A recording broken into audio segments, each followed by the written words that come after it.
Olá, tudo bem? Eu sou o professor Otávio Plazzi e eu estou aqui para lhe agradecer pela aquisição que você fez do meu videocurso. Eu espero que ele lhe seja bastante útil, que supere as suas expectativas e, em caso de dúvidas, não hesite em me enviar um e-mail no endereço prof.otavioplazzi@gmail.com prof.otavioplazzi@gmail.com ou através do Twitter @otavioplazzi, a minha página no Facebook www.facebook.com/otavioplazzi e não se esqueça de consultar sempre o canal que eu tenho disponível no YouTube com videoaulas gratuitas, que é www.youtube.com/OPLAZZI, Oplazzi. Mais uma vez, muito obrigado pelo carinho, pelo respeito e pela confiança que você demonstra ter em meu trabalho ao adquirir este curso. Espero que ele lhe seja útil e estou à disposição para qualquer esclarecimento adicional. Bom, chega de papo e vamos para o que interessa, não é isso? Bom curso! Olá pessoal, tudo bem? Eu sou o professor Otávio Plazzi e esta é a nossa videoaula que tem como assunto o aparelho urinário. Esta videoaula ela foi baseada, tendo como referência, ela foi elaborada tendo como referência o livro de Histologia Básica do Junqueira e Carneiro, e o capítulo ao qual eu me baseei para fazer essa aula é o capítulo de número 19, que leva o mesmo nome. Então nós vamos falar neste vídeo curso a respeito da histologia do aparelho urinário. O aparelho urinário ele é formado por 2 rins, 2 ureteres, uma bexiga urinária e uma uretra. Os rins são as estruturas basicamente filtradoras de sangue que, através da filtragem desse sangue, vão produzir a urina, que é o objetivo, que é o alvo do aparelho urinário, não é isso? E aí os rins vão esvaziar essa bexiga, essa urina, dentro da bexiga urinária, e a conexão do rim com a bexiga urinária são os 2 ureteres. Então eu tenho um ureter para o rim esquerdo e eu tenho um ureter para o rim direito. Esses ureteres vão desembocar na bexiga, a bexiga urinária ela vai se enchendo de urina e em uma determinada capacidade, em um determinado volume, vem o reflexo de micção e a bexiga esvazia o seu conteúdo através da uretra, certo? Então nós vamos estudar gradativamente, pausadamente, cada uma dessas estruturas e as suas respectivas funções. A urina, conforme eu já disse, é produzida pelos rins, não é? Aproximadamente 1.500 ml de urina por dia, passa para os ureteres, posteriormente para a bexiga urinária e é lançada ao exterior pela uretra. A primeira função do sistema urinário, basicamente contribuir para a homeostase. O que é a homeostase? A homeostase é definida como sendo uma condição de equilíbrio do nosso organismo. Então é uma condição de equilíbrio bioeletrolítico, bioquímico eletrolítico do nosso organismo. Tá? Como que ele contribui para essa homeostase? Produzindo a urina, através da qual são eliminados diversos resíduos do metabolismo, além de água. Então, a função número 1 do rim é produzir a urina, e essa urina ela é importante porque é através dela que serão expelidos, que serão eliminados diversos resíduos do metabolismo, contribuindo assim para a manutenção da homeostase. Tal função se realiza nos túbulos uriníferos, por meio de um complexo processo que envolve a filtração, a absorção ativa, a absorção passiva e a secreção. A segunda função é a secreção hormonal. Os rins secretam hormônios como a renina, que tem um importante papel na regulação da pressão sanguínea, e a eritropoietina, que é uma glicoproteína que vai, como o próprio nome já diz, estimular a produção dos eritrócitos. Por isso, eritropoietina. Ok? Então, o rim, além da importância na homeostase, pela formação da urina, ele também é um órgão que vai produzir, que vai secretar hormônios. São eles a renina, que vai ter relação com a pressão sanguínea, e a eritropoietina, que estimula a produção dos eritrócitos. Uma terceira função desempenhada pelos rins está em associação à pele e ao fígado, pois eles participam em conjunto da ativação da vitamina D3, que é um pró-hormônio esteroide do hormônio ativo. Tá? Então, junto com a pele e o fígado, os rins também participam da ativação da vitamina D3. Vamos então começar a falar a respeito dos rins. Bom, o rim é um órgão em formato de feijão, isso é uma descrição anatômica. Tá? Apresenta uma borda convexa e uma outra borda côncava. No centro do hilo, no centro da borda côncava, nós temos o hilo renal. Ok? O hilo renal está localizado na borda côncava e é um local de entrada e saída de vasos sanguíneos, além da entrada de nervos e saída de ureteres. Ok? Então aqui a gente está vendo justamente o rim em formato de um grão de feijão, com uma borda côncava e uma borda convexa. Vamos lá. Uma borda convexa e uma borda côncava. O hilo renal está na borda côncava e aqui está o hilo, onde nós temos a saída de ducto, a entrada e a saída de vasos e nervos. O hilo, ele contém ainda tecido adiposo e os 2 ou 3 cálices que se reúnem para formar a pelve renal, que é a parte superior dilatada do ureter. Então aqui a gente está vendo, olha, os cálices renais,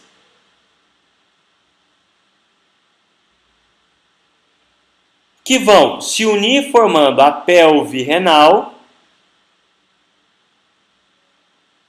que é a parte superior e dilatada do ureter. Além dos cálices da pelve que passam pelo hilo renal, nós temos também tecido adiposo preenchendo esse espaço. O rim é constituído pela cápsula, que é um tecido conjuntivo denso, tá, externo, e tem 2 zonas, a zona cortical e a zona medular. Sempre que nós pensarmos em zona cortical e zona medular em qualquer órgão, nós vamos imaginar que a zona cortical ela é periférica, ela é externa, e a zona medular ela é central, ela é interna. Então vamos confirmar isso. Olha só, a zona medular ela é formada por 10 a 18 pirâmides medulares. Essas pirâmides medulares elas eram chamadas anteriormente de pirâmide de Malpighi. Mas lembre-se que recentemente a Sociedade Brasileira de Anatomia tem publicado a Nómina Anatômica, que tem excluído, isso é uma tendência mundial, excluído os epônimos, né? Excluído os nomes em homenagem e colocando o nome relativo à função, ou à localização, ou à estrutura. Desde então, as pirâmides de Malpighi deixaram de ser chamadas dessa forma e começaram a ser chamadas de pirâmides medulares, justamente por estarem localizadas na zona medular, tá? Cujos vértices dessas pirâmides fazem saliência nos cálices renais, formando as papilas, sendo cada uma delas formada por 10 a 25 orifícios, denominados área crivosa. Da base de cada pirâmide partem os raios medulares que vão penetrar na cortical. Então, olha só, o que nós estamos vendo aqui? Essa região escura é a pirâmide medular. Da base da pirâmide partem os raios medulares que invadem a região cortical, que é externa. As pirâmides medulares, elas se esvaziam nos cálices renais, conforme a gente disse anteriormente. Entre cada pirâmide renal, nós temos a coluna renal. Então, pirâmide renal, raios medulares, coluna renal e as pirâmides medulares esvaziam num cálice renal. Ok?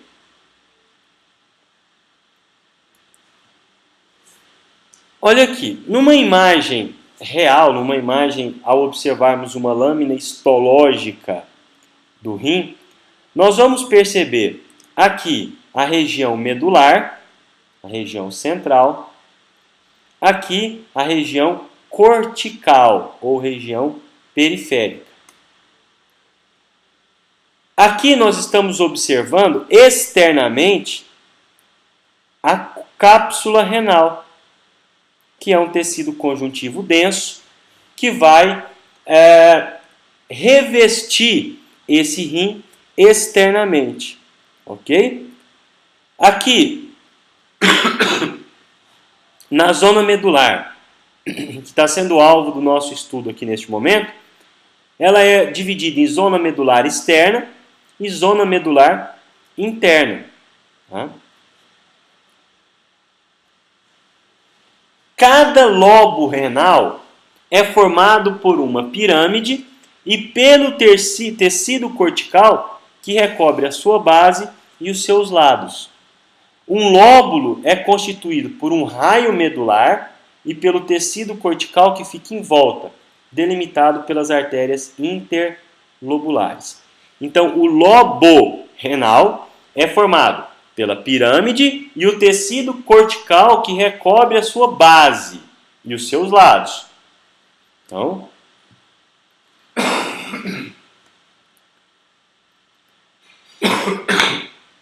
nessa imagem, a gente pode dizer, então, que um lobo renal é isso aqui, olha. Cada uma dessas estruturas que eu estou mostrando é um lobo renal. E aí a gente vai conseguir observar aqui, olha. Então aqui eu tenho a pirâmide renal. Aqui eu tenho a região cortical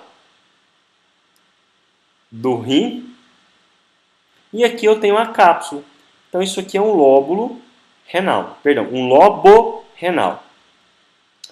Já o lóbulo é constituído por um raio medular e o tecido cortical que fica em volta, delimitado pelas artérias. Então aqui, olha, eu tenho os raios medulares. Aqui eu tenho as artérias e veias interlobulares. Então eu digo que isso aqui é um lóbulo renal. Tá aqui, ó, lóbulo renal. Um raio que é delimitado pela sua região cortical e tem como limite inferior as artérias e veias. Todo esse conjunto é um lobo renal.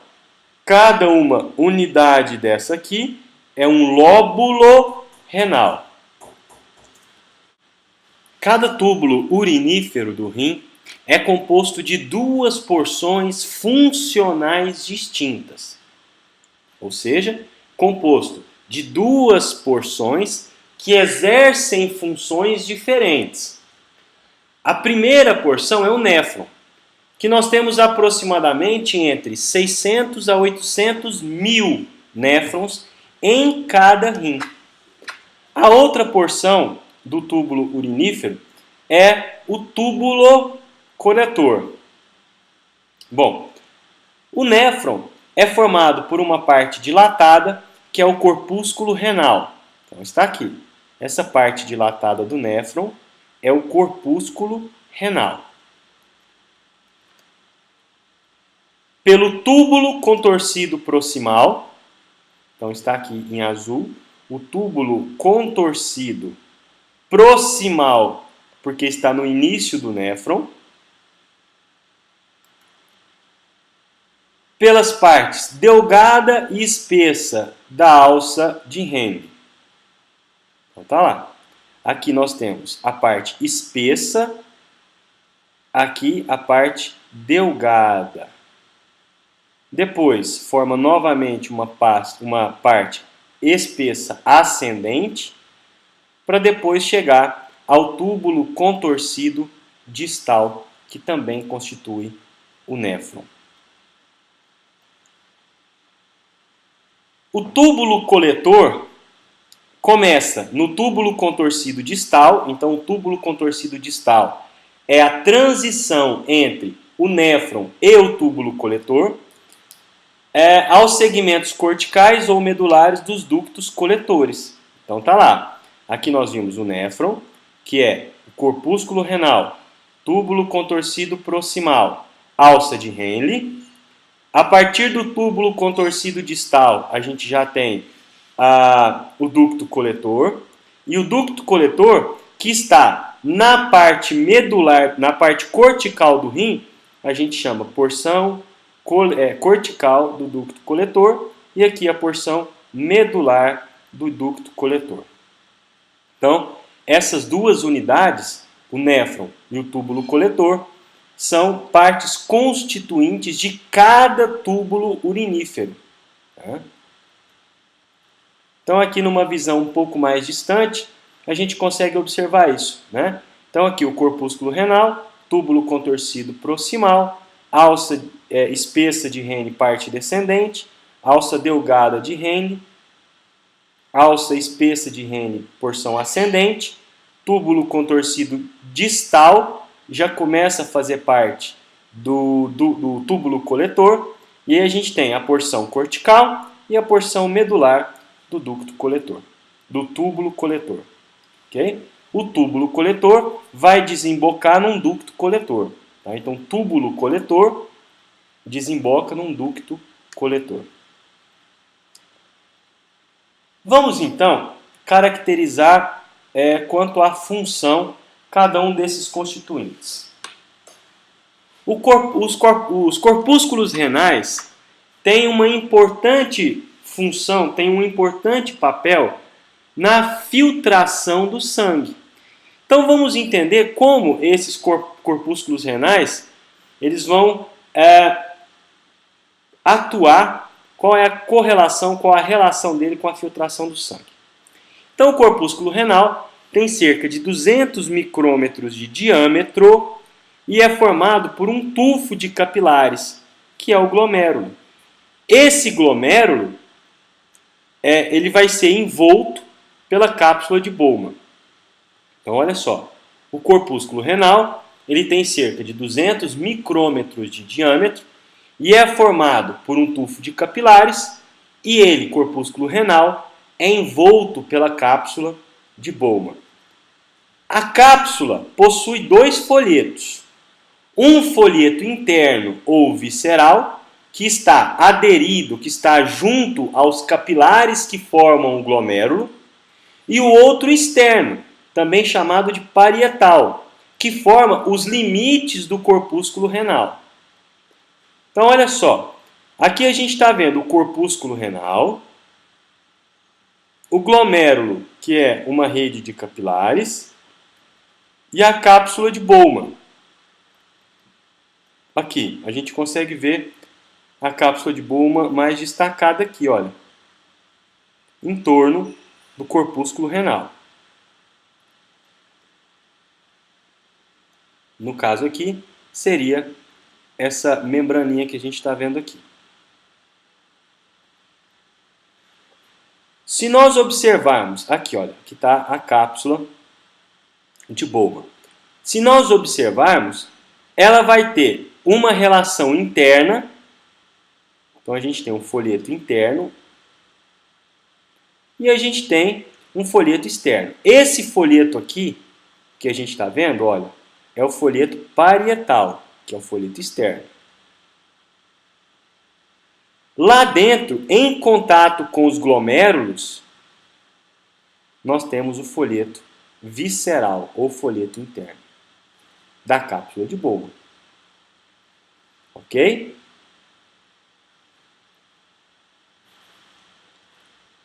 O folheto externo ou parietal é constituído por epitélio simples pavimentoso, que se apoia na lâmina basal e numa fina camada de fibras reticulares.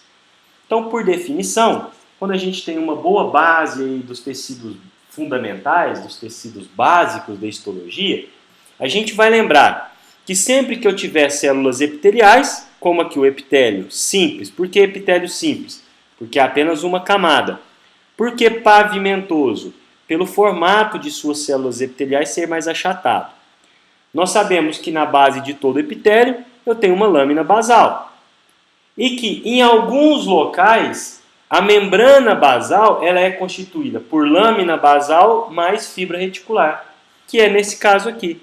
Então eu digo que nesse caso aqui, na verdade, eu tenho uma membrana basal constituída pela lâmina basal mais fibras reticulares. Já o folheto interno ou visceral, as células elas vão se modificar durante o desenvolvimento embrionário, adquirindo características individualizadas, próprias. Estas células elas são chamadas de podócitos. Podócitos. E são formadas pelo corpo celular, de onde partem diversos prolongamentos primários que dão origem a prolongamentos secundários. Então, se nós observarmos aqui, olha só, eu tenho a cápsula de Bowman. Nesse caso aqui, olha, eu estou me referindo ao folheto externo, ao folheto parietal da cápsula de Bowman, em que eu já disse para vocês, nós temos um epitélio simples pavimentoso. Está aqui, uma única camada de células com núcleo achatado no sentido horizontal. Já o folheto visceral da cápsula de Bowman, nós vimos que é constituída por um tipo de célula específica chamada podócitos, que estão aqui.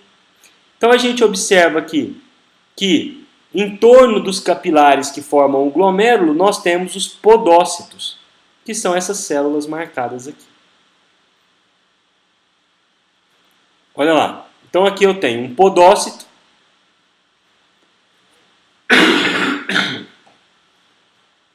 Esse podócito vai partir do seu citoplasma uns prolongamentos. Esses prolongamentos, eles são chamados prolongamentos primários. Esse grandão aqui, ó, que parte do citoplasma. Então tá aqui o citoplasma, tem um grande prolongamento aqui chamado prolongamento primário. Deste prolongamento primário, eu tenho projeções deste prolongamento. Então, parte do prolongamento primário, partem do prolongamento primário os prolongamentos secundários. Estes prolongamentos secundários, eles vão entrar em contato, eles entrarão em contato com o endotélio do capilar glomerular. Então eles vão conectar ao endotélio do capilar glomerular.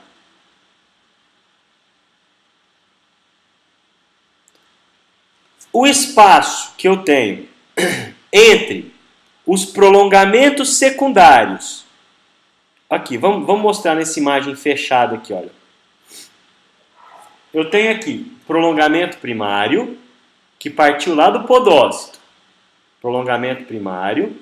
Esses prolongamentos primários dão origem aos prolongamentos secundários, que estão conectados à membrana basal do endotélio capilar. O espaço entre os prolongamentos secundários nós chamamos de fenda de filtração. Ok? Então ficou clara essa estrutura? Podócito, prolongamento primário, prolongamento secundário. O espaço entre os prolongamentos secundários, nós temos a fenda de filtração. Tá? Aqui a gente está observando uma micrografia eletrônica mostrando o número 1 ali anotado aqui, olha, prolongamento primário, Número 2, os prolongamentos secundários, né, que partem da célula do folheto visceral da cápsula de Bowman ou podócitos, que é o P aqui, olha. Então, P, que é o podócito. E circundam os capilares glomerulares. Esse espacinho apontado pela seta são as fendas de filtração que eu acabei de dizer para vocês. Ok? É uma foto fantástica, né? Para demonstrar isso aí que a gente está falando. Entre os prolongamentos secundários dos podócitos existem espaços denominados fendas de filtração que são fechados por uma membrana com cerca de 6 nanômetros de espessura. Quer dizer, muito fina, né?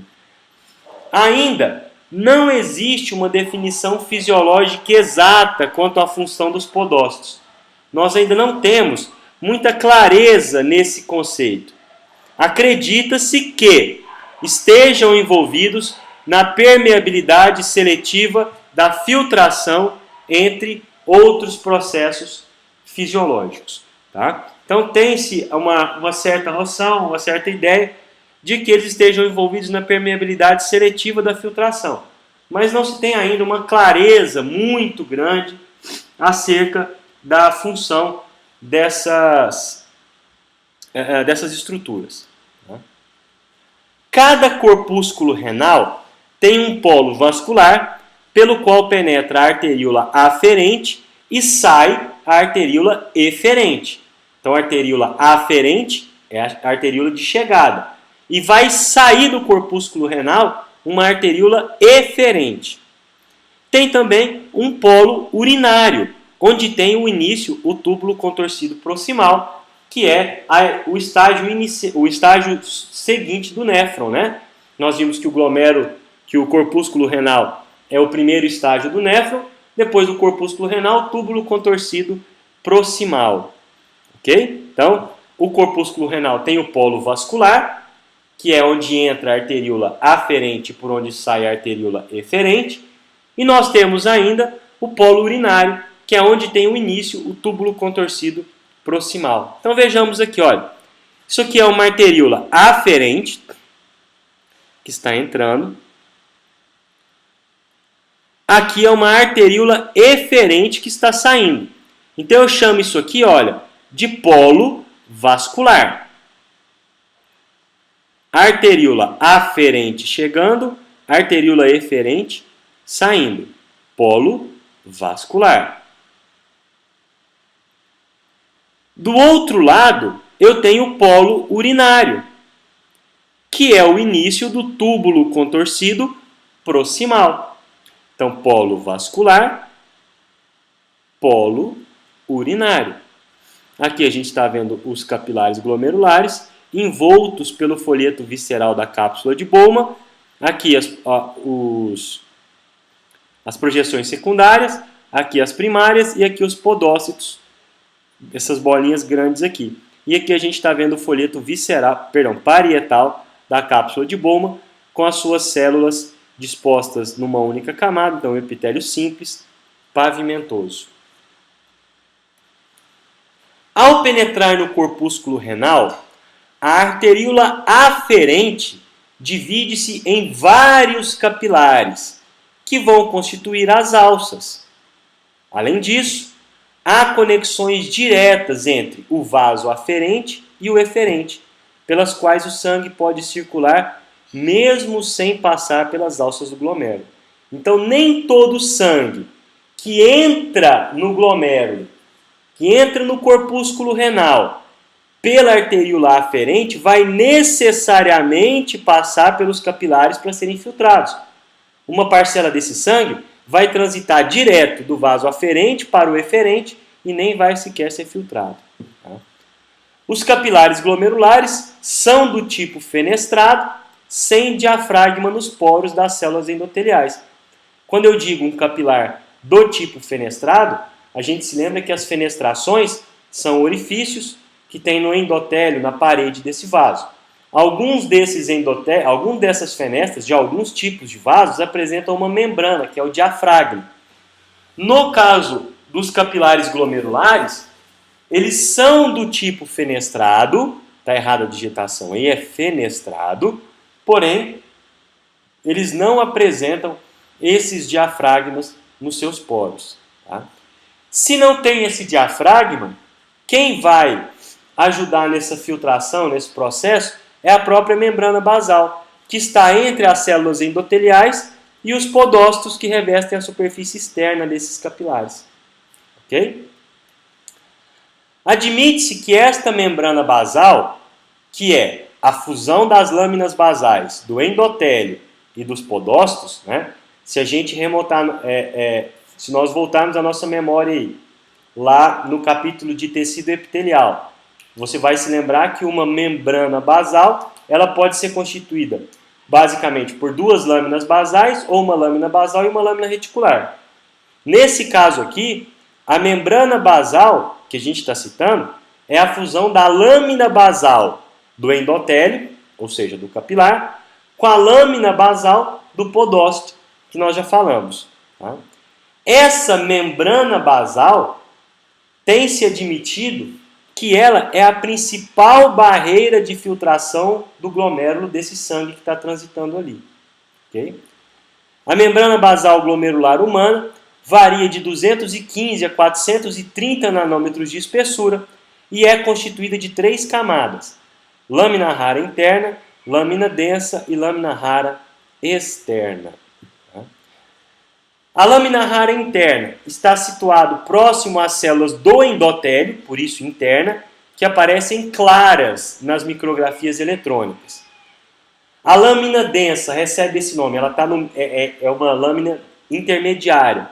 Recebe esse nome de lâmina densa porque ela é elétron densa, né? Ou seja, ela é mais escura nas micrografias eletrônicas. Já a lâmina rara externa, que também é clara, está mais externa à luz do capilar, portanto, em contato com os podócitos.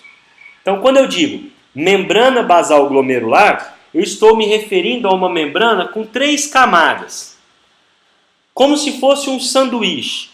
Os dois pães, os mais claros ali, seria a lâmina rara interna, que está em contato com o endotélio do capilar. A lâmina rara externa está em contato com o outro lado, ou seja, com o podócito. Entre essas duas lâminas é como se fosse um hambúrguer, que é mais escuro. Lâmina densa. Recebe esse nome porque, ao microscópio eletrônico, ela apresenta um aspecto mais escuro, mais denso. Ok? E nós já falamos que acredita-se que essa membrana basal glomerular é o principal meio, o principal mecanismo de filtração do sangue glomerular. Então aqui a gente está vendo, olha só, a barreira de filtração glomerular normal, né, de um indivíduo normal. A letra E aqui, olha, é o endotélio. E esse buraquinho que a gente está vendo aqui é a fenestração do endotélio, que essa cabeça da seta escura está mostrando aí. Ok? Aqui, a BL são as duas lâminas basais fundidas, uma do endotélio e outra do podócito. Então aqui a gente está vendo a membrana basal, na verdade, né? E as setas indicam os diafragmas na fenda de filtração. Não tem diafragma nas fenestras dos capilares, mas na fenda de filtração, que está entre as projeções secundárias aqui, tem diafragma, a gente está vendo esses pequenos tracinhos aí. Tá? Membrana basal é uma lâmina densa central envolvida por duas lâminas lúcidas. Então a gente está vendo aqui, olha, lâmina densa no centro, mais escura, e nas periferias duas lâminas lúcidas. A lâmina lúcida, que a gente viu aqui, a lâmina rara interna, está em contato com o endotélio do capilar. A lâmina rara externa está em contato com as projeções do podócito, que é o P grandão aqui. Ficou claro?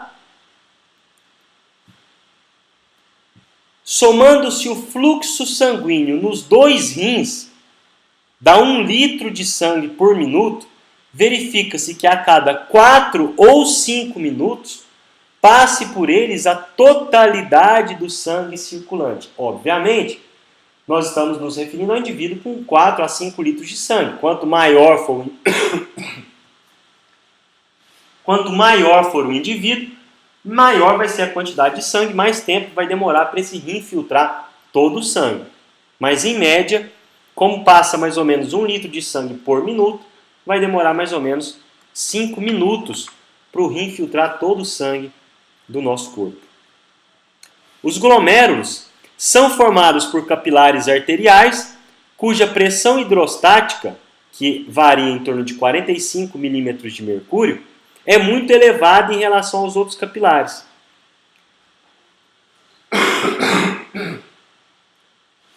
O filtrado glomerular forma-se pela pressão hidrostática do sangue, a qual, no entanto, se opõe à pressão osmótica dos colóides do plasma, ou seja, a pressão osmótica plasmática, que é em torno de 20 milímetros de mercúrio, e a pressão do líquido contido na cápsula de Bowman, de 10 milímetros de mercúrio. Então nós vimos que a pressão hidrostática do sangue é em torno de 45 milímetros de mercúrio, né? Essa pressão hidrostática do sangue vai ter a oposição da pressão osmótica dos colóides do plasma, que é de 20, e da pressão do líquido da própria cápsula de Bowman, que é de 10 milímetros de mercúrio. Então, 45 de pressão hidrostática contra 20 mais 10 da pressão do líquido na cápsula de Bowman. Como a pressão hidrostática nos capilares é de 45 milímetros de mercúrio e as forças que se opõem a ela somam 30 milímetros de mercúrio, eu posso dizer que a força de filtração é a diferença entre elas. Porque de um lado eu tenho uma pressão hidrostática favorável, do outro eu tenho a soma da pressão osmótica com a pressão do líquido da cápsula. Então é 45 menos 20 mais 10. 45 menos 30. Eu vou dizer que a força de filtração resultante não é de 45, deveria ser se fosse só a pressão hidrostática. Vai ser de 15. Por quê? Opondo-se aos 45 milímetros da pressão hidrostática, eu tenho os 30 milímetros das duas outras forças somadas. Ok? O filtrado glomerular tem concentrações de cloreto, glicose, ureia e fosfato semelhantes à do plasma sanguíneo. Bastante semelhantes. Porém, diferente do plasma sanguíneo, quase não possui proteínas.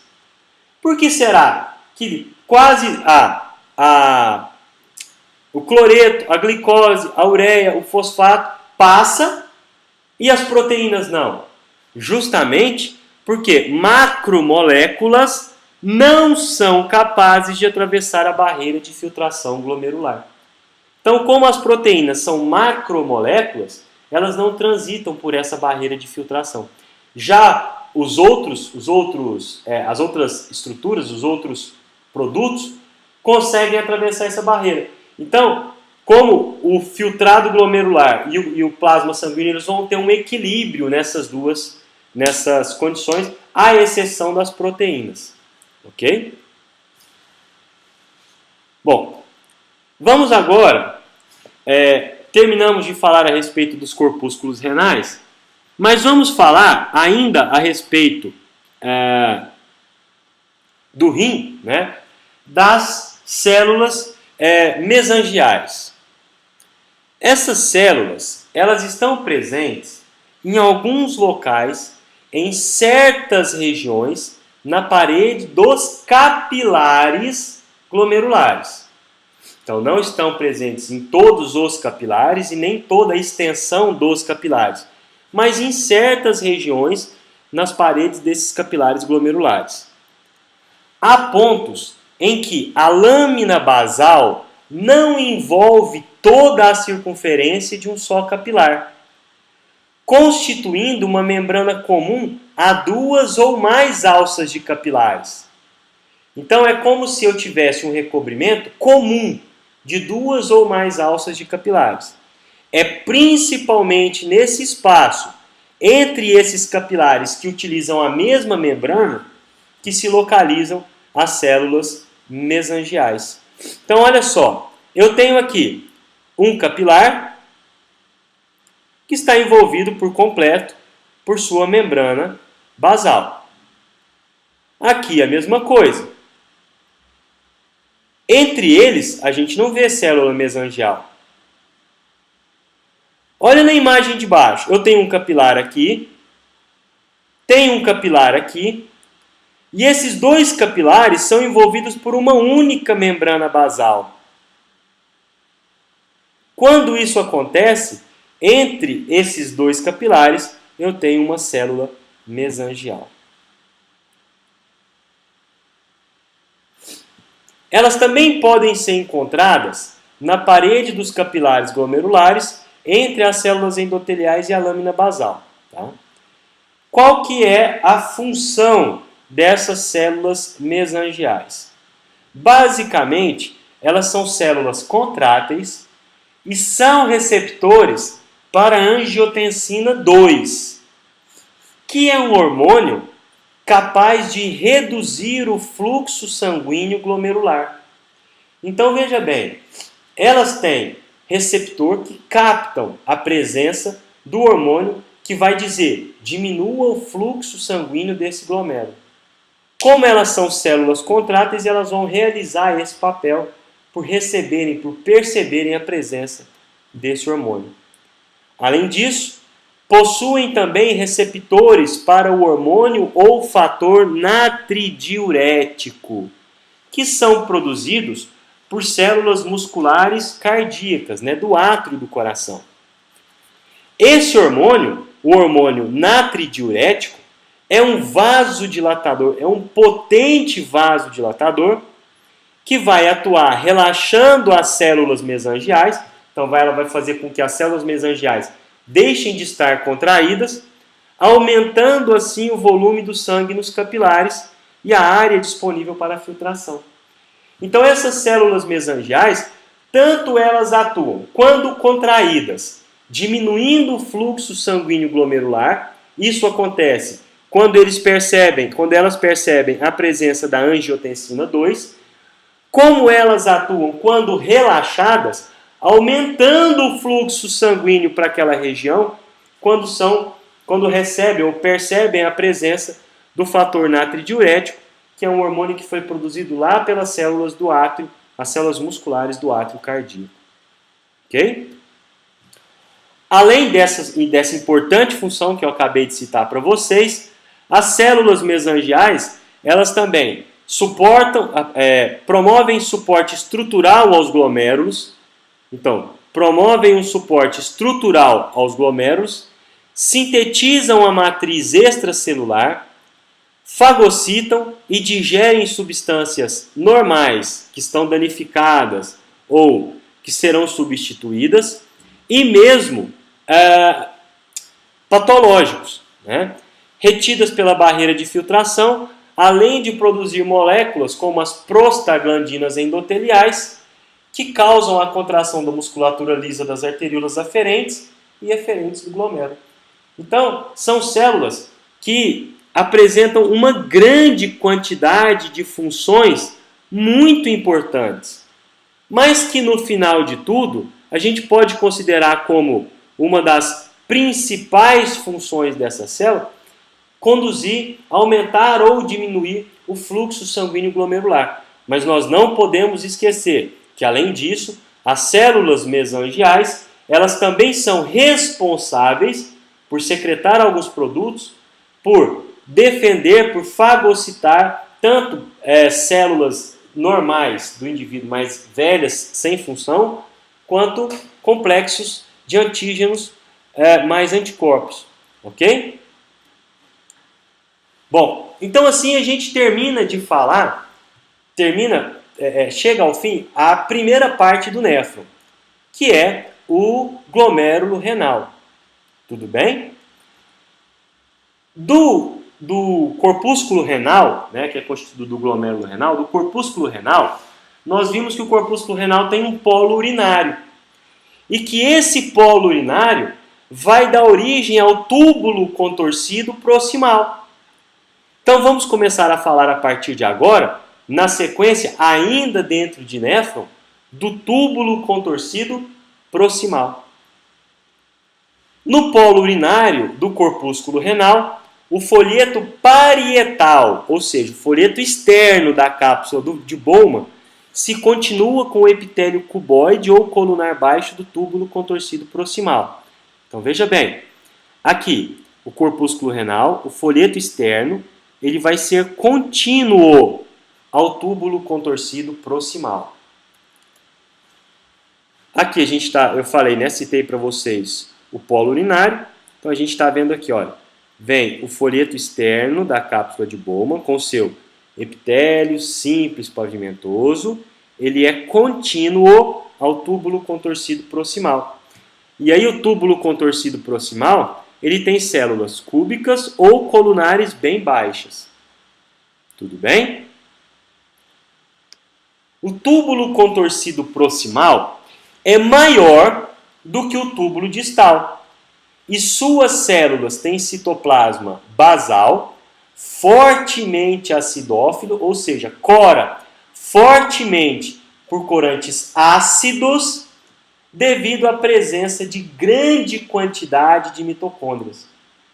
Sempre que uma célula ou um tecido que a gente estiver estudando for fortemente corado por corante ácido, nós vamos desconfiar, entre outras estruturas, da grande presença de mitocôndrias, que é o que acontece nas células do túbulo contorcido proximal. Tá? Então a gente está vendo aqui, olha, túbulo contorcido proximal, as células mais escuras, né, a gente percebe aqui, fortemente coradas com corantes bem escuros. Então esse é um córtex renal, mostrando TCP, os túbulos contorcidos proximais, TCD, os túbulos contorcidos distais. E um corpúsculo renal com seu polo vascular, onde se nota a mácula densa, que está um círculo aqui, e do outro lado o polo urinário, né, em que nós vamos perceber que as células do túbulo proximal têm um citoplasma bastante acidófilo, né? Diferente, olha só, nós vamos falar disso depois, das células do túbulo contorcido distal. Ok? Então, olha lá, aqui a gente está vendo o túbulo contorcido proximal, a gente percebe aqui as células com núcleos redondinhos, então células mais pracúbicas, né? Ou colunares bem baixas. Aqui a gente está vendo a orla em escova, que a gente vai falar já já, e o citoplasma mais escuro é um indício da grande quantidade de mitocôndrias, que já já a gente vai entender a razão de ser dessas mitocôndrias. O seu citoplasma apical apresenta uma grande quantidade de microvilosidades. Essas microvilosidades, os microvilos, nós também já estudamos em tecido epitelial, são projeções do citoplasma em formas de dedos de uma luva, né, que aumentam a superfície de contato daquela célula com algo a ser absorvido. Então eu posso afirmar que quanto maior a quantidade de microvilosidades de uma determinada célula, maior é a capacidade absortiva. Só que veja bem, o processo de absorção é um processo que demanda muita energia. Ah, Otávio, quer dizer então que a presença daquelas mitocôndrias que você falou, que caracterizam a coloração mais escura das células do túbulo proximal, é para suprir essa grande energia de uma célula que vai filtrar muito, que vai absorver muito? Exatamente. Né? Então essa orla em escova nada mais é do que uma grande quantidade de projeções citoplasmáticas, que são as microvilosidades.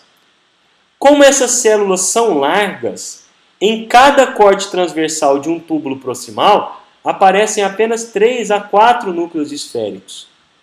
Os limites entre essas células, as células desses túbulos, são dificilmente observados no microscópio óptico. Aqui eu acho que o Junqueiro e o Carneiro foram até bastante humildes, né? Porque não é que é dificilmente observadas, não. Raramente observadas ao microscópio óptico. Então aqui a gente está vendo, olha só, aquela mesma imagem anterior. Então aqui eu tenho o folheto visceral da cápsula de Bowman. Aqui eu tenho o folheto parietal da cápsula de Bowman. Ok? Aqui a gente está vendo, olha, um túbulo contorcido proximal, externo aqui. Essas estruturas escuras que vocês estão vendo aqui é a grande quantidade de mitocôndrias que a gente vê nessas células.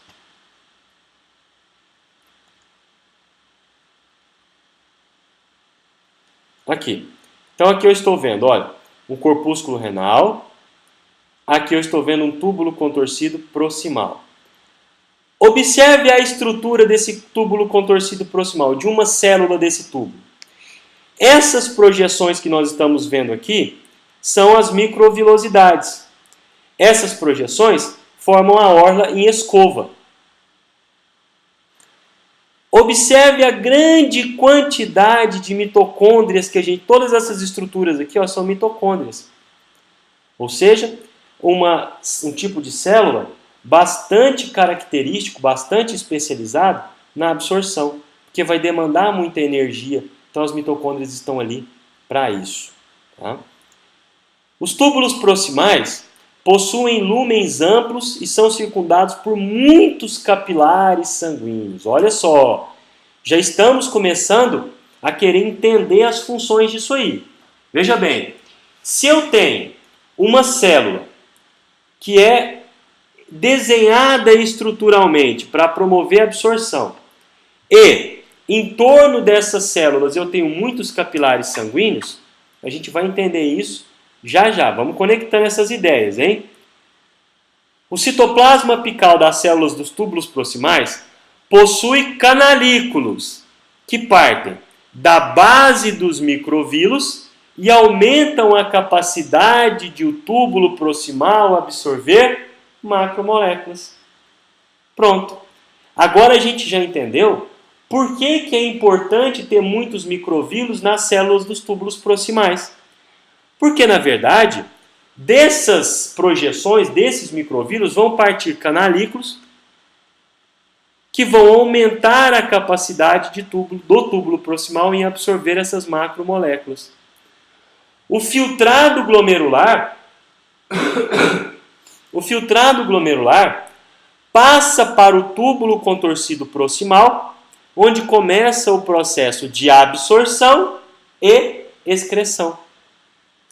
Esse segmento do néfron absorve a totalidade da glicose e dos aminoácidos contidos no filtrado glomerular e aproximadamente 70% da água, bicarbonato, do cloreto de sódio, além dos íons de cálcio e fosfato. Ou seja, absorve quase tudo. Quase tudo. Ok?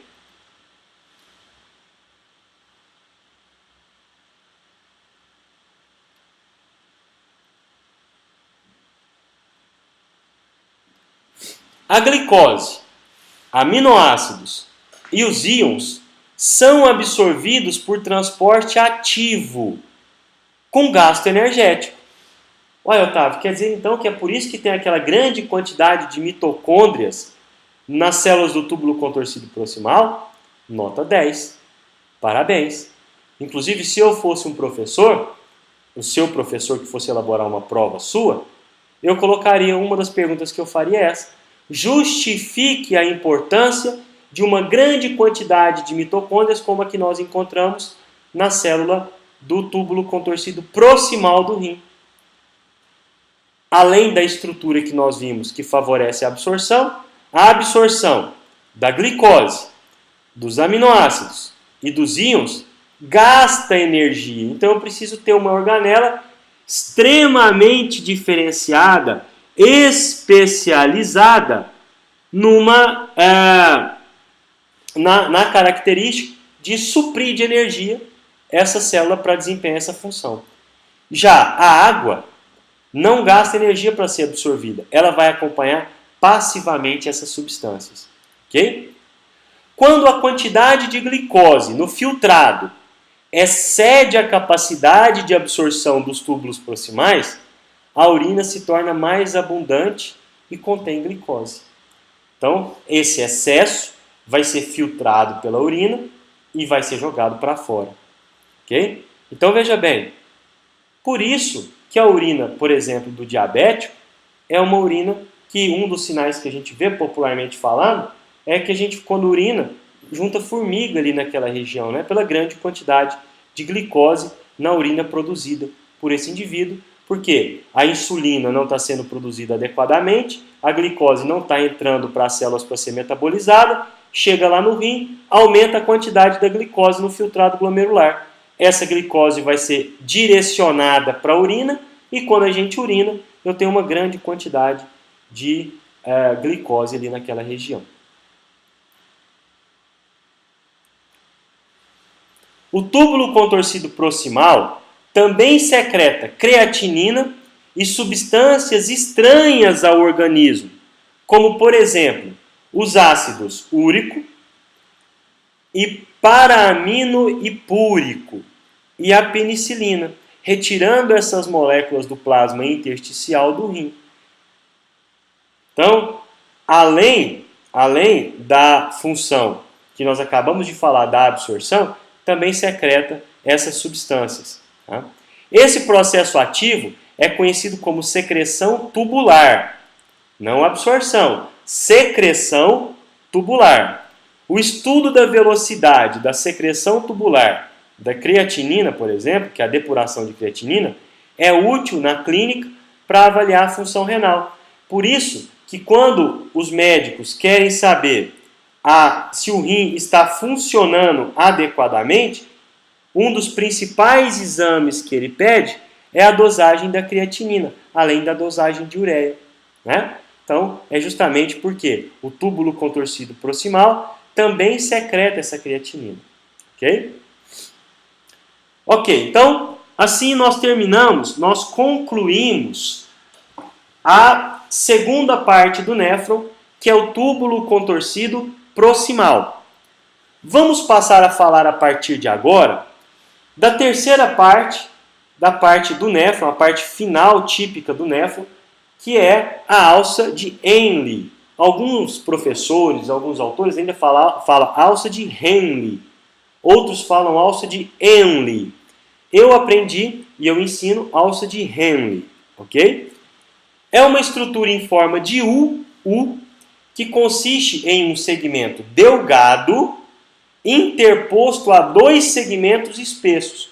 Um segmento espesso descendente, um segmento espesso ascendente, e entre esses dois segmentos nós temos uma perna delgada em forma de U dessa alça de Henle, ok? Os segmentos espessos têm estrutura muito semelhante à do túbulo contorcido distal, que nós vamos estudar já já. Tá? Então, os dois segmentos espessos têm estrutura muito semelhante ao túbulo contorcido distal. Tá aqui, olha só. Então, eu tenho aqui segmento espesso descendente da alça de Henle, segmento ou parte delgada da alça de Henle, segmento espesso ascendente da alça de Henle.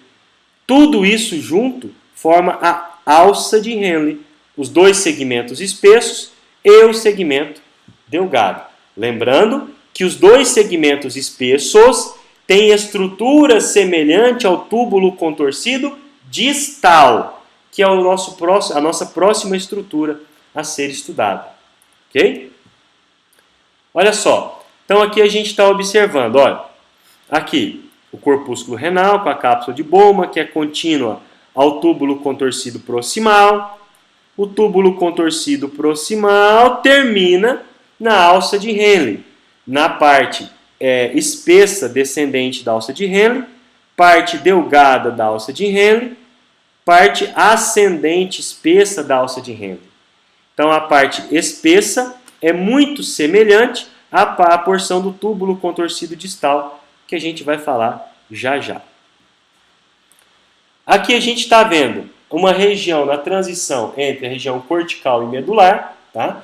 Onde a gente pode observar, através de cortes transversais, de túbulos coletores, que são isso aqui, os TCs, a gente ainda não estudou túbulo coletor, chegaremos lá, e os segmentos espessos da alça de Henle, que é o AHE, tudo bem? Que é de composição semelhante aos túbulos contorcidos distais. Os capilares, que estão aqui C, também podem ser observados. TC, como nós já vimos, é o túbulo coletor. Ok?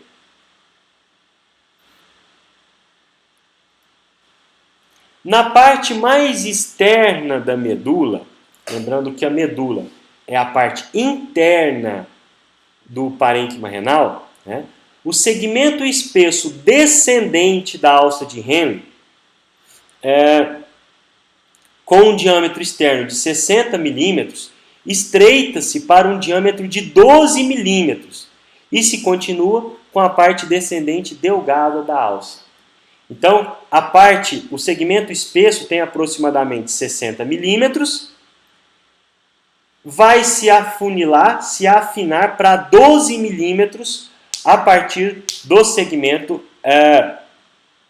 descendente da alça delgada. Tá? O lumen desse segmento do néfron é largo, porque a parede da alça é formada por epitélio simples pavimentoso. Epitélio simples pavimentoso.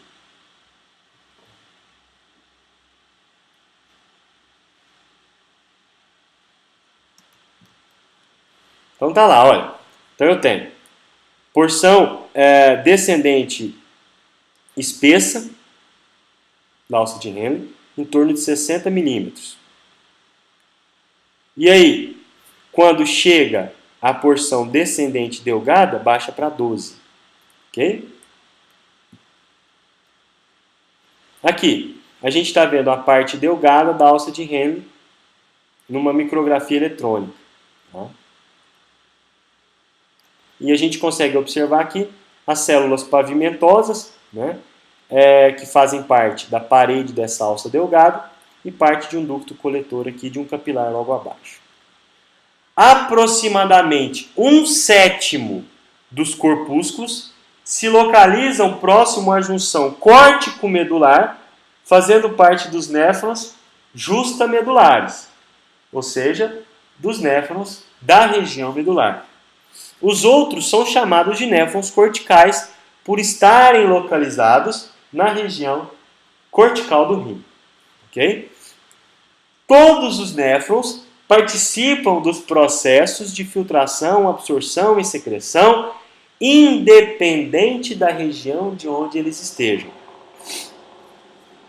No entanto, os néfrons justamedulares desempenham um papel importante ao estabelecer um gradiente de hipertonicidade no interstício da medula renal, que é a base funcional para os rins produzirem a urina hipertônica, que é o que vai garantir a continuidade do estado de homeostase, que é a primeira e a principal função que eu disse para vocês quando introduzimos o assunto de sistema urinário.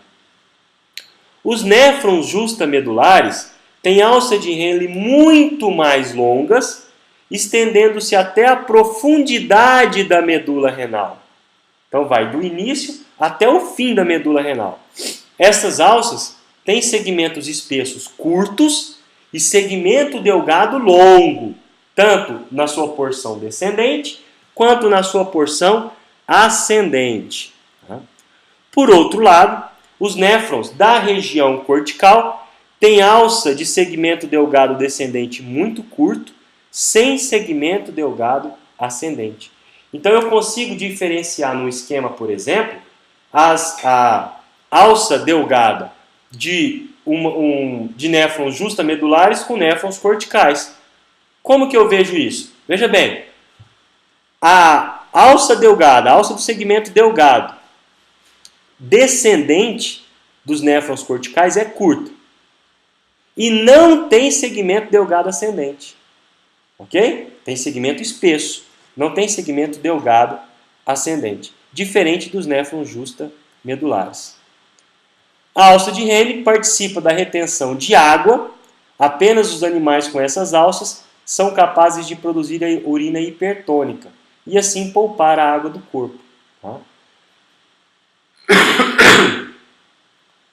Ela cria um gradiente de hipertonicidade no interstício medular que influencia a concentração da urina à medida em que ela passa pelos ductos coletores.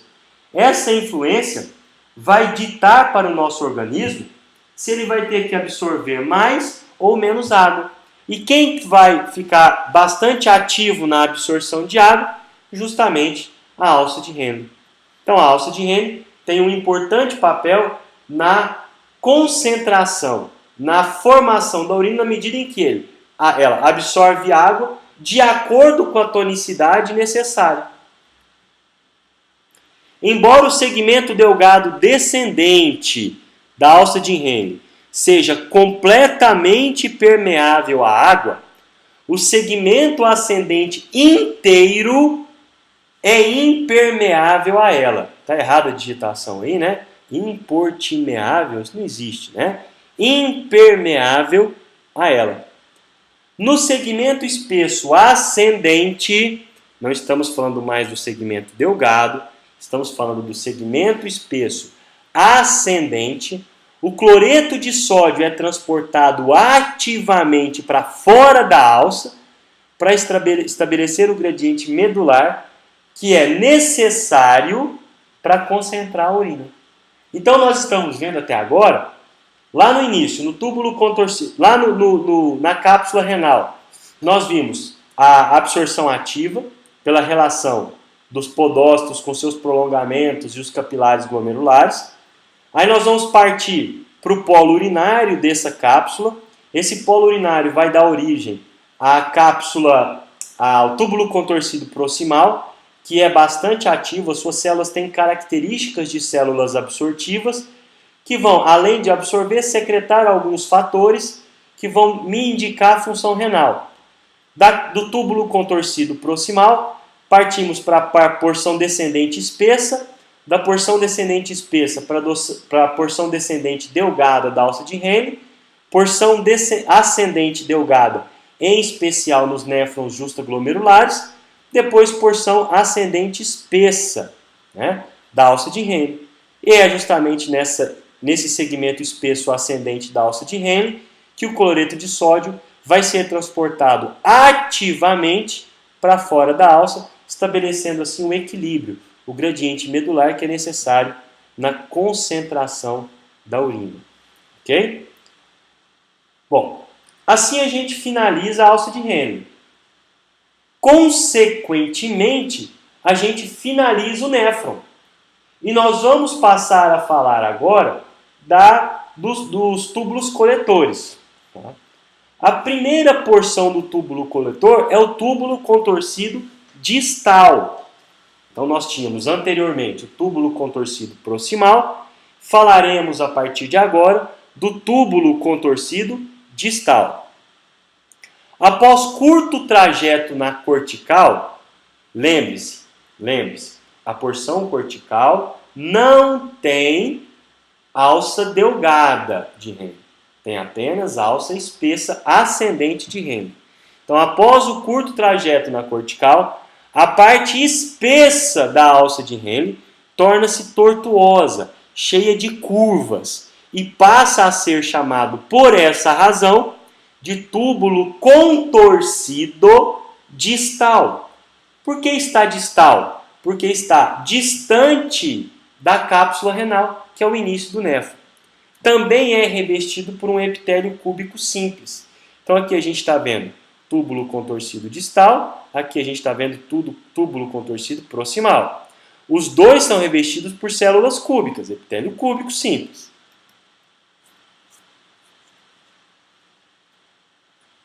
Tá lá, olha, vamos revisar aqui.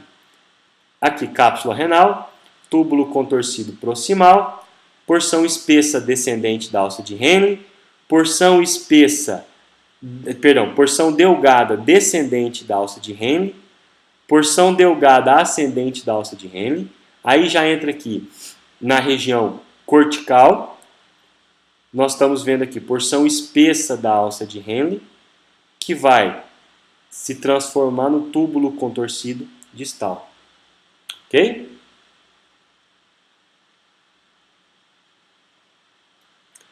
Histologicamente, eles se diferenciam dos proximais pelas seguintes características. Então, histologicamente, eles se diferenciam dos túbulos contorcidos distais pelas seguintes características. Perdão, proximais pelas seguintes características. Primeiro, as suas células são menores. Porém, justamente graças a esse menor tamanho de suas células, quando a gente faz um corte transversal, eu consigo observar uma maior quantidade de núcleos. Ok?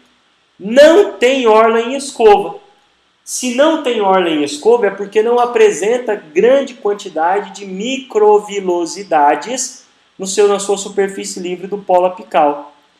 Se não apresenta essa grande quantidade, nós podemos começar a inferir a sua função. Se não tem uma grande quantidade de orla em escova, não tem grande quantidade de microvilosidades. E nós vimos que as microvilosidades são estruturas responsáveis por aumentar a superfície de contato da célula com algo a ser absorvido. Não é isso? São menos acidófilas por possuírem menor quantidade de mitocôndria. Então a gente observa quando comparadas, olha só, as células do túbulo contorcido distal, o seu citoplasma é mais claro do que as células do túbulo contorcido proximal, porque apresentam uma menor quantidade de mitocôndrias. Né? As células dos túbulos contorcidos distais têm invaginações da membrana basolateral, onde se encontram as mitocôndrias. Essa característica não é uma característica de célula que absorve, porém, é uma característica de célula que transporta íons. Como essa célula vai ter que ser transportada pela sua membrana basolateral, as mitocôndrias elas se encontram localizadas nessa região. Porque esse transporte vai ser um transporte ativo, com gasto energético. Encosta-se ao corpúsculo renal do mesmo néfron e nesse local sua parede se modifica. Suas células se tornam mais cilíndricas e altas, com núcleos alongados e bastante próximos uns dos outros.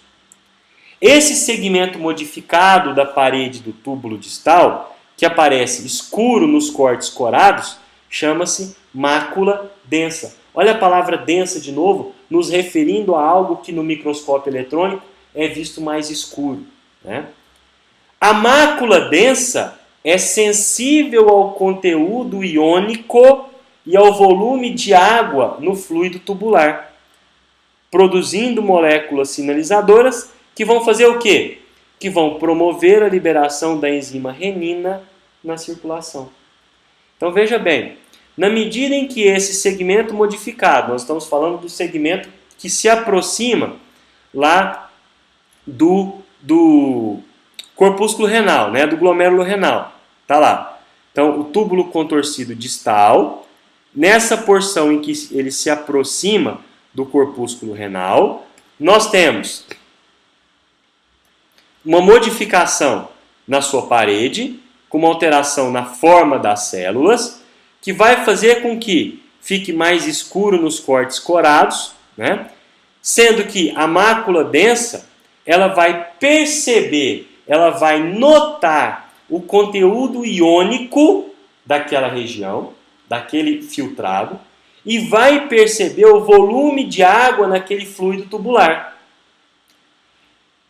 De acordo com a sua percepção, de acordo com a sua constituição, a constituição do fluido tubular, ela vai liberar a enzima renina na circulação.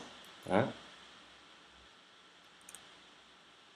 O túbulo contorcido distal é, portanto, o local onde ocorre uma troca iônica na presença de uma quantidade suficiente de um hormônio chamado aldosterona. No túbulo contorcido distal vai haver absorção de sódio e o potássio vai ser secretado, transportado. Este mecanismo influencia o conteúdo de sais e água de todo o organismo. Haja vista que todo o sangue vai passar pelo rim para ser filtrado a cada 4 ou 5 minutos. Então essa concentração vai influenciar diretamente no conteúdo de sais e água do nosso organismo. Além disso, o túbulo contorcido distal também secreta os íons de hidrogênio e amônia para a urina. Essa atividade é essencial para o equilíbrio ácido-básico do sangue. E aí a gente vai perceber, por exemplo, quando um paciente está internado numa unidade de terapia intensiva, ele faz um exame chamado gasometria arterial. Nessa gasometria arterial, vai marcar lá a concentração do íon bicarbonato. Vai marcar lá, que é uma função renal, vai marcar lá o pH do sangue. Quando eu tenho uma alteração desse íon bicarbonato, essa alteração pode levar a uma alteração no pH sanguíneo. Ou seja, o túbulo contorcido distal influencia no equilíbrio ácido básico do sangue de todo o corpo do indivíduo. Ok, dos túbulos contorcidos distais, o fluido vai passar para os túbulos e ductos coletores. Então a urina vai passar dos túbulos contorcidos distais para os túbulos coletores. Vários túbulos coletores vão desembocar em tubos mais calibrosos, chamados ductos coletores, que se originam das papilas. Tanto os túbulos quanto os ductos coletores seguem um trajeto retilíneo, não um trajeto curvo como os túbulos contorcidos proximal e distal. Então tá lá, ó. Nós estamos vendo aqui túbulo contorcido distal se esvaziando num túbulo coletor. Aqui é um túbulo coletor de outro néfron, aqui de outro, aqui de outro. Aí entra na cavidade medular, na camada medular, e os túbulos coletores esvaziam num ducto coletor. Observe que a espessura do ducto coletor é maior do que a espessura do túbulo coletor adjacente.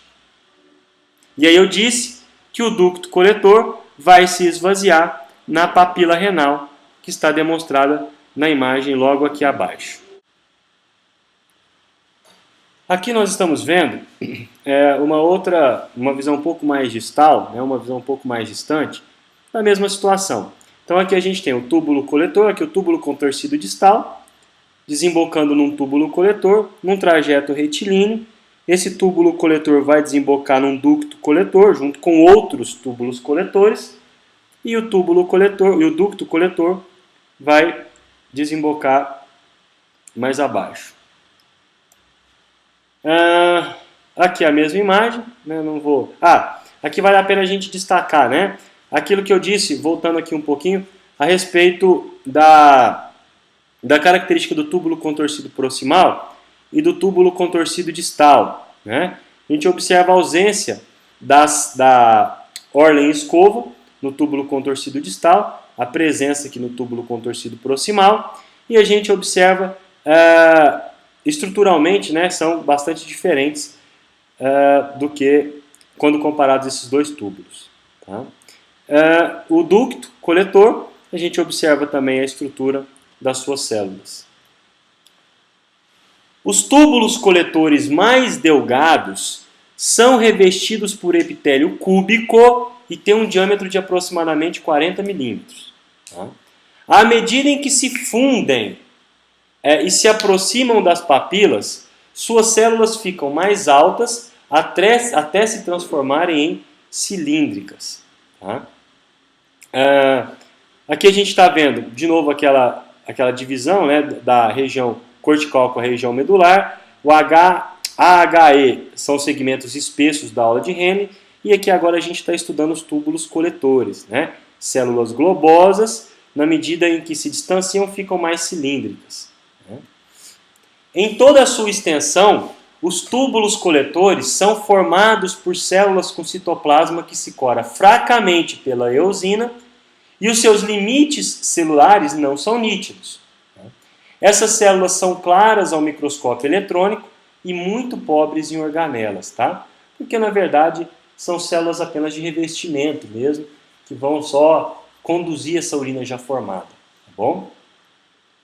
Então a gente observa aqui, olha, a fraca coloração, né, muito fraca a coloração da eosina na citoplasma das células dos ductos coletores.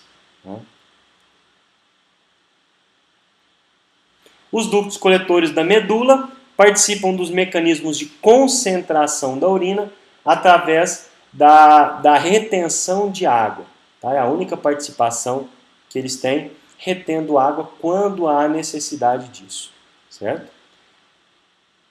Agora vamos falar um pouquinho a respeito do aparelho justaglomerular. Próximo ao corpúsculo renal, a arteríola aferente e às vezes também a eferente não tem membrana elástica interna. Lembre-se, conforme nós já vimos no capítulo de sistema circulatório, né, que as artérias, de uma forma geral, inclusive as arteríolas, elas têm uma lâmina elástica interna, né, uma característica de uma artéria. E as células musculares se apresentam modificadas. Tá? Essas células são chamadas justaglomerulares, ou células JG, tá? E têm núcleos esféricos com citoplasma carregado de grânulos de secreção. Então aqui, olha, a gente está vendo aqui as células justaglomerulares, aqui nesse caso demonstrando numa arteríola aferente, mas nós podemos também encontrá-la nas arteríolas eferentes. Ok? Aqui, a gente está observando duas fotos micrografias, né, do corpúsculo renal mostrando o glomérulo do corpúsculo renal e o aparelho justaglomerular. Tanto em A quanto em B, pode-se notar o aparelho formado pela mácula densa, que é a elipse tracejada, tá? Do túbulo contorcido distal, certo? E as células JG, que são produtoras de renina, tá? Que são intensamente coradas, apresentadas pelas cabeças da seta, que são aqui, ó, células JG, que são as células justaglomerulares. Ok? Aqui de novo, né, as células JG, ou células justaglomerulares, demonstradas aqui, próximas ao túbulo contorcido distal. Né?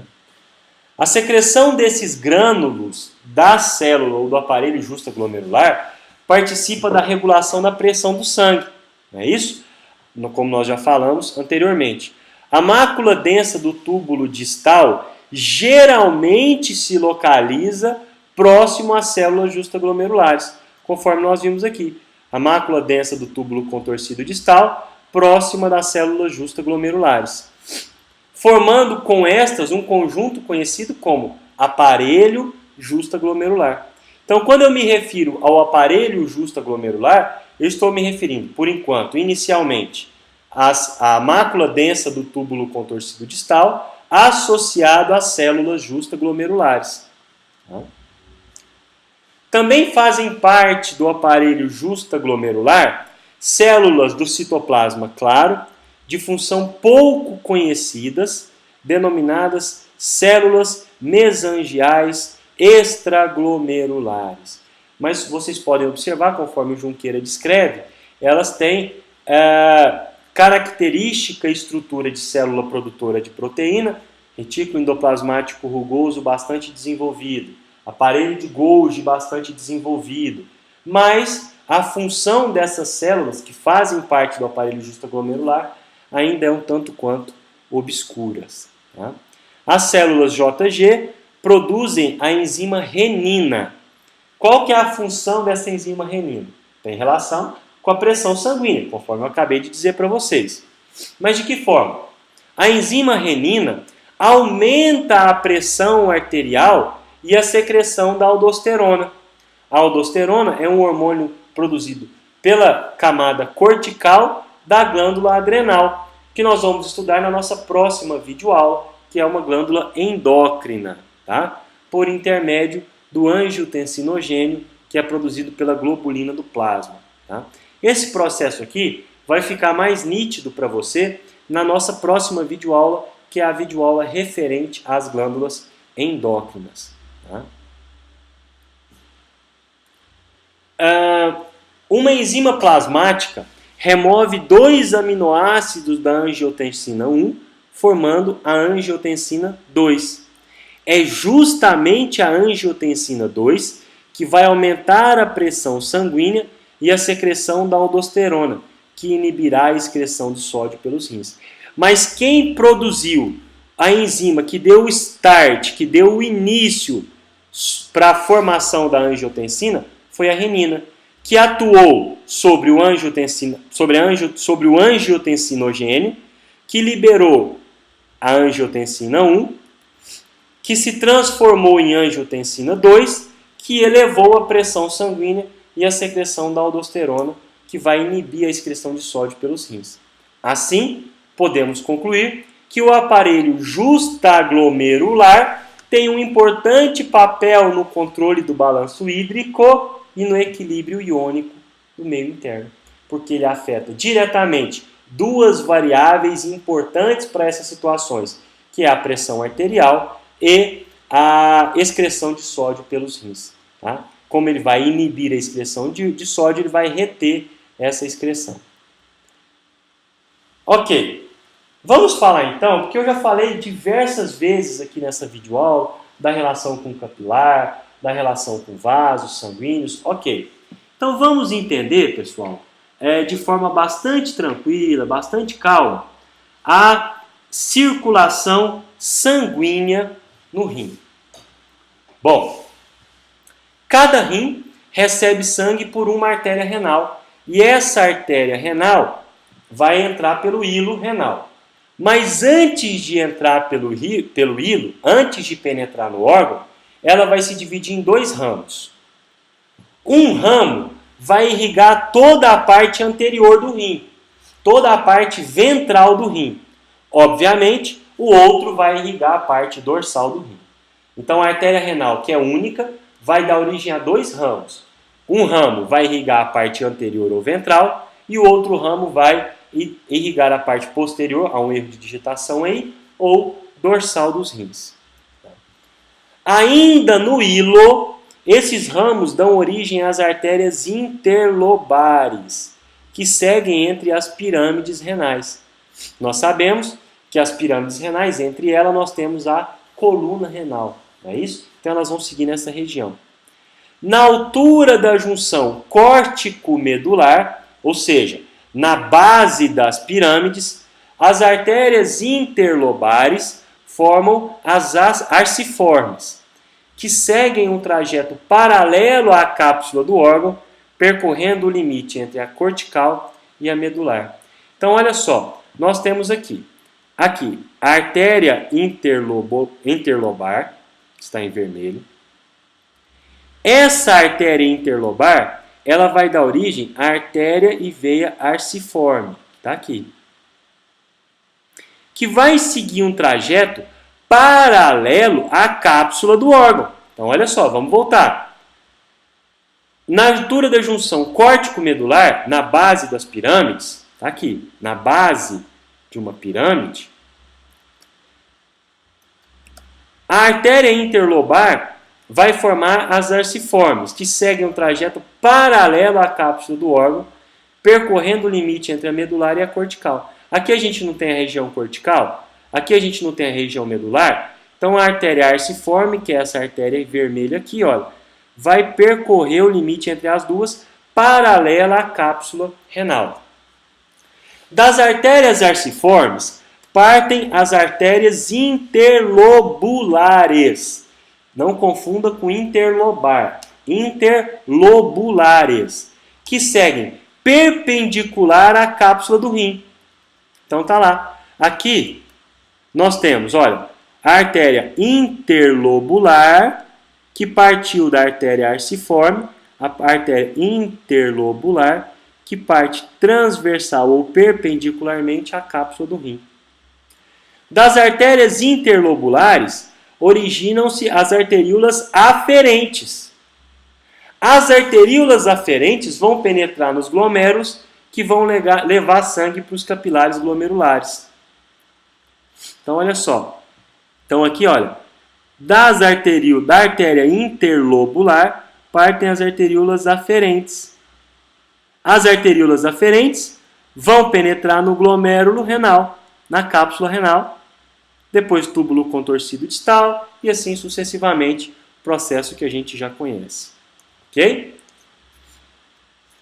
Destes capilares, o sangue passa para as arteríolas eferentes, que se ramificam novamente para formar a rede capilar em torno do tubo, ou seja, peritubular, que é responsável pela nutrição e oxigenação da cortical, além de ser responsável pela remoção dos refugos do metabolismo. Então, olha só, o que nós estamos vendo aqui? Então, aqui a gente tem artéria e veia arciforme. Vamos pensar em artéria primeiro. A artéria arciforme deu origem à artéria interlobular. A artéria interlobular deu origem à arteríola aferente. A arteríola aferente penetrou aqui, deu origem aos capilares glomerulares, depois vai dar origem à arteríola eferente, que vai sair da cápsula renal. Ok?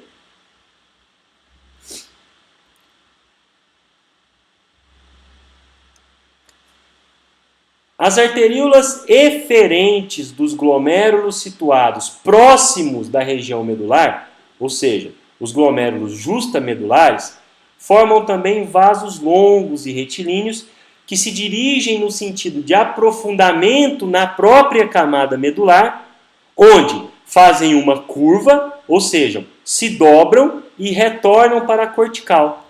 Essas alças capilares, justamente pelo seu trajeto retilíneo, pelo seu trajeto reto, são chamadas de vasos retos. Então, estão aqui, ó.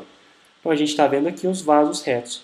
Desse lado aqui, descendo, do outro lado, subindo no sentido da cortical. O endotélio do ramo descendente é do tipo contínuo. Porém, as células do ramo ascendente, ou seja, as células do ramo que está retornando para a cortical, são fenestrados. A gente já aprendeu o que é isso. O sangue dos vasos retos, já filtrado pelos glomérulos, fornece nutrientes e oxigênio à própria camada medular do rim. Os vasos retos não alteram o gradiente de hipertonicidade da medula, apenas nutrem de oxigênio essa camada. Ok? Os capilares da parte superficial da cortical reúnem-se para formar as veias estreladas, que se unem às interlobulares, e estas vão formar as veias arciformes, que dão origem às veias interlobares. Já tá vendo como agora já vai sendo o sentido contrário? Porque já é retorno.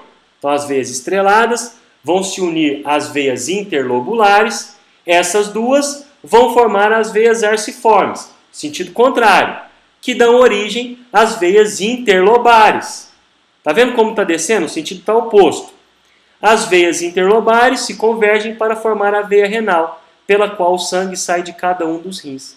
Então é o sentido oposto, né? O sentido contrário. Então aqui nós podemos observar este processo mais claramente, né? Então aqui a gente está vendo as veias estreladas. Essas veias estreladas, elas vão desembocar em azul aqui bem fininho, olha, na veia e na veia interlobular. Tá? A veia interlobular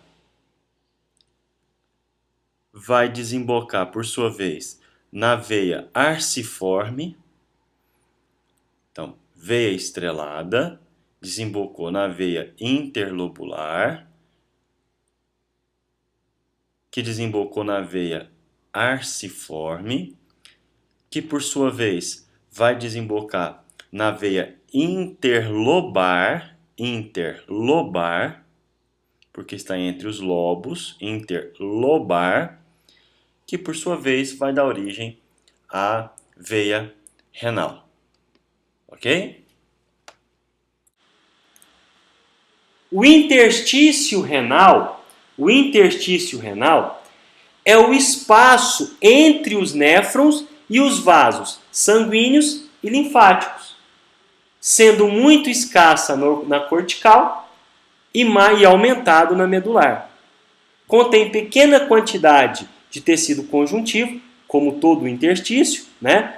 Com fibroblastos, que são as células mais comuns do tecido conjuntivo, algumas fibras colágenas e, principalmente na medula, uma substância fundamental muito hidratada, rica em proteoglicanos. Então, uma substância fundamental que é constituinte básico do tecido conjuntivo, mais fluida. Okay? Caso você tenha dúvida nos constituintes básicos do tecido conjuntivo, recomendo que assista a minha videoaula de tecido conjuntivo disponível em www.youtube.com/OPLAZZI. Então aqui nós já vimos essas imagens, né? Só vamos mostrar aqui um pouquinho a respeito do interstício renal. Olha só, que está aqui em I, né? O I é o interstício renal. Está entre a alça, entre o ducto, entre o capilar, a gente tem um interstício renal aqui. Nessa imagem, o interstício renal está mostrado por essas estrelas aqui, por esses asteriscos. Okay? A gente percebe que está realmente localizado entre essas estruturas. No interstício medular, existem células secretoras chamadas células intersticiais, que contêm gotículas lipídicas em seu citoplasma e participam da produção de prostaglandinas e prostaciclinas, certo? As células do interstício da cortical renal produzem 85%, ou seja, a esmagadora maioria da eritropoietina do organismo, que é um hormônio que vai estimular a produção dos eritrócitos pelas células da medula óssea, conforme eu já citei anteriormente, daí o próprio nome, né? De eritrócito, poietina. O fígado sintetiza os outros 15% da eritropoietina necessário para o bom funcionamento. A lesão dos rins pode levar a uma profunda anemia devido à deficiência da eritropoietina, uma vez que nós vimos que 85% desse hormônio é secretado pelos rins. Né? O fígado sozinho não vai ter a capacidade de suprir sozinho as necessidades do organismo. Bom, assim a gente finaliza o estudo do rim. Tá? Assim a gente finaliza o estudo do rim. Vamos passar a falar a partir de agora o estudo da bexiga e das vias urinárias. Ok? Então vamos lá. A bexiga e as vias urinárias armazenam por algum tempo e conduzem para o exterior a urina formada pelos rins.